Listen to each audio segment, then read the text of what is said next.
Just before his big meeting with Chinese leader Xi Jinping yesterday, Donald Trump made, I guess you could call it a surprise announcement.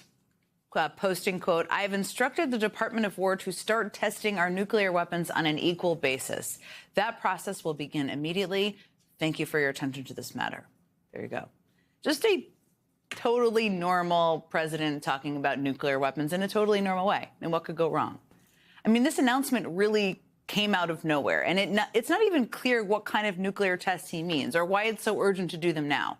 And when reporters tried to get some clarity from the president, he only made things much more confusing. They seem to all be nuclear testing. Russia? We have more nuclear weapons than anybody. We don't do testing. We've halted it many years ago. But with others doing testing, I think it's appropriate that we do also. Others are testing? Like who? We don't really have any idea what he's talking about because the other nuclear superpowers, Russia and China, have not detonated a live nuclear weapon since the 1990s. America itself has not detonated one since 1992, which is 33 years ago. So it's really unclear what exactly is motivating Donald Trump to do this right now, to put out that statement last night.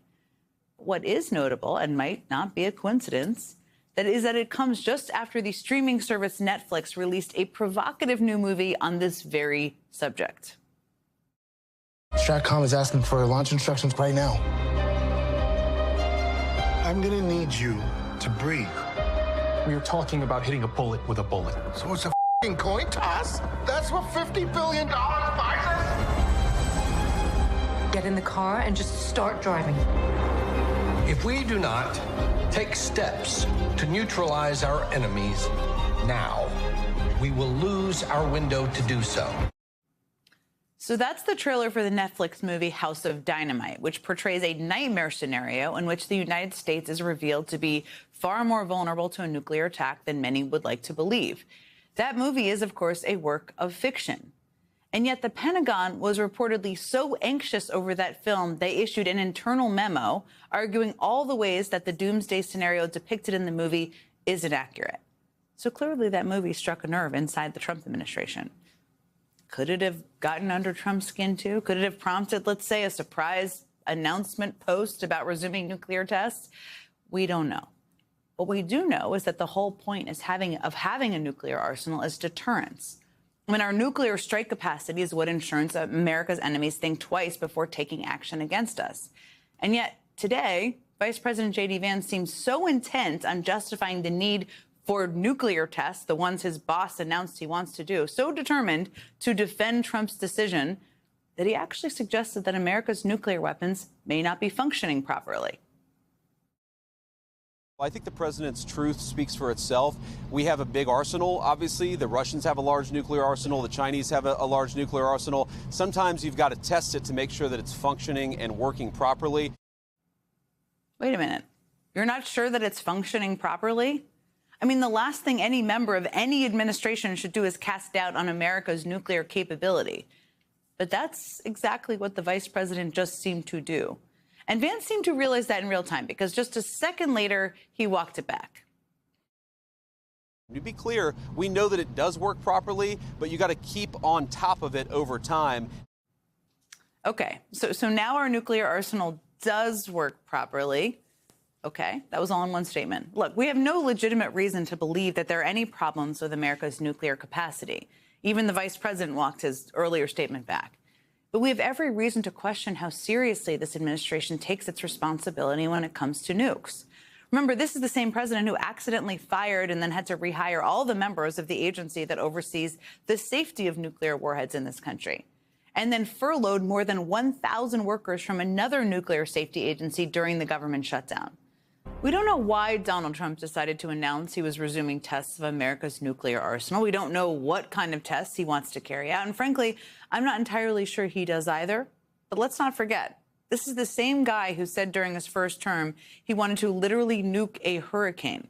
According to Axios, he brought up that idea on multiple occasions. It doesn't inspire a whole lot of confidence in his judgment or his comprehension of one of the most important responsibilities of the presidency. So Trump may think he sounds strong and powerful when he talks about testing nuclear weapons, but to everyone else, he sounds not only reckless, but like he doesn't really have a clue how any of this works. or that's my assessment. Joining me now is Lieutenant General Mark Hertling, a 37-year Army veteran who served as Commanding General of U.S. Army Europe. He's the author of the upcoming book, If I Don't Return, A Father's Wartime Journal. Let me just start by asking you, I just want to talk about kind of the risks here. I mean, the publication, The Scientific American, spoke to a nuclear expert who explained that the U.S. has other ways, of course, of testing our arsenal without exploding an actual bomb. I mean, we haven't done this in decades. He warned that the only countries that will really learn more if testing resumes are Russia and, to a much greater extent, China. I thought this was really an interesting assessment, or interesting flag, I guess, one of our producers shared. What kind of sort of data could Russia and China glean here if Trump did move forward with conducting explosive tests? Well, like you said earlier, Jen, there's a lot of potential advantages and disadvantages to this. And like you, my jaw dropped when I first heard him say it, especially 5 minutes before he met with President Xi. But, you know, you could say that, as you mentioned earlier in the show, we haven't conducted a test since '92, and that's because the nuclear force normally relies on simulations and subcritical tests, but they do it all the time. There is an aging fleet, as Vice President Vance implied, but not that old, and they're capable and accurate. But I think this movie has maybe caused some people to wonder exactly what the condition of the fleet is and how it would be executed. But to get to your question, a test would certainly trigger more reciprocal testing and arms buildup from places like Russia, China, India, Pakistan. I mean, name the nuclear power. And Russia has been threatening the use of nuclear weapons since 2022 when they invaded Crimea, or Ukraine. But, you know, even an underground test would have, it would leak radioactive material.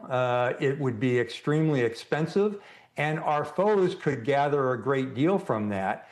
So just announcing that they were going to do testing before a plan was in place, in my view, is not a very good strategy. These things, if you're concerned about the nuclear fleet, as it appears President Trump is, you say to your aides, hey, let's take a look at what we're doing and how we're doing it, so we don't have the confusion that was portrayed in that movie, and we don't basically message to our foes what we're doing so they can watch what we're doing and see the condition of our fleet. So good questions. And I'm not sure why this is happening. It seems a little bit strange to me right now.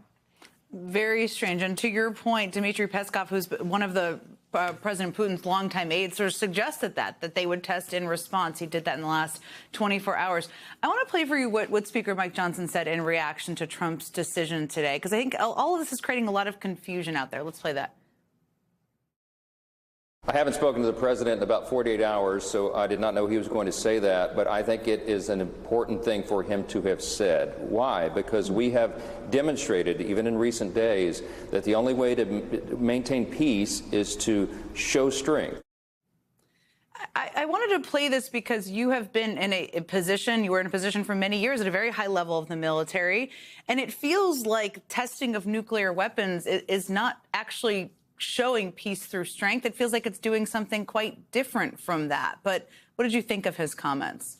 Yeah, that's the first time I've heard that comment, and it's quite frankly kind of blowing me away, because for him to say that publicly, I mean, if you have doubts about the nuclear program, then this is something that you would bring the STRATCOM commander and others who are dealing with nuclear weapons into Congress and provide oversight. But it seems Speaker Johnson has been surprised by a lot of things the president has said in an ad hoc manner. And it just is not appropriate, I think, for him to say those kind of things. And it's certainly, testing of a nuclear weapon doesn't deliver the message of peace through strength. It creates a message that you're doubting your nuclear capability, and you're also trying to show the world that you've got a little bit of swagger, which is never a good thing used in the military. And it could set off a chain of events, as you already alluded to, which is certainly never the goal of any United States leader, Republican or Democrat, or it hasn't been. Lieutenant General Mark Hertling, thank you so much for joining us. I really appreciate it.